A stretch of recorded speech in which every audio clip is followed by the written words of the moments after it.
அஸ்ஸலாமு அலைக்கும் வரஹ்மத்துல்லாஹி தஆலா வபரகாத்துஹு. அன்பு நிறைந்தவர்களே, கண்மணி நாயகம் ரசூலுல்லாஹி ஸல்லல்லாஹு அலைஹி வஸல்லம் அவர்களின் மீதான நாம் வைத்திருக்கக்கூடிய அந்த பிரியத்தை எந்த வகையில் வெளிப்படுத்தலாம் என்பதை சத்திய சஹாபாக்கள் நமக்கு அழகான முறையிலே கற்றுத்தருகிறார்கள். செய்தனா உமர் இப்னு கத்தாப் ரலியல்லாஹு தஆலா அவர்கள் காபாவை தவாஃப் செய்வதற்காக வேண்டி வருகிறார்கள். தவாஃப் செய்து கொண்டிருந்த சமயத்திலே ஹஜருல் அஸ்வத் கல்லிற்கு முன்பாக வந்து நிற்கிறார்கள். அந்த கல்லிடத்திலே பேசுகிறார்கள், நீ ஒரு சாதாரண ஒரு கல் தான், உன்னால் பிறருக்கு எந்த ஒரு பயனையும் தர முடியாது, எந்த ஒரு நஷ்டத்தையும் பிறருக்கு ஏற்படுத்தவும் முடியாது என்பதை நான் நன்றாக அறிவேன்.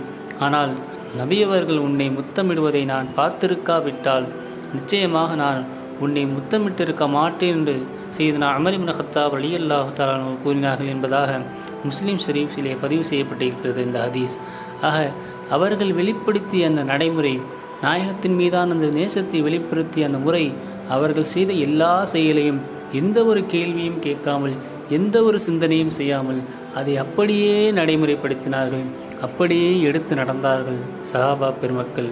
ஆக கண்மணி நாயகம் ரசூலுல்லாஹி ஸல்லல்லாஹு அலைஹி வஸல்லம் அவர்கள் மீதான பிரியத்தினை நாம் வெளிப்படுத்தும் முறை, அவர்கள் செய்த செயல்முறைகளை எல்லாம் நாம் முழுவதுமாக பின்பற்றுவதுதான்.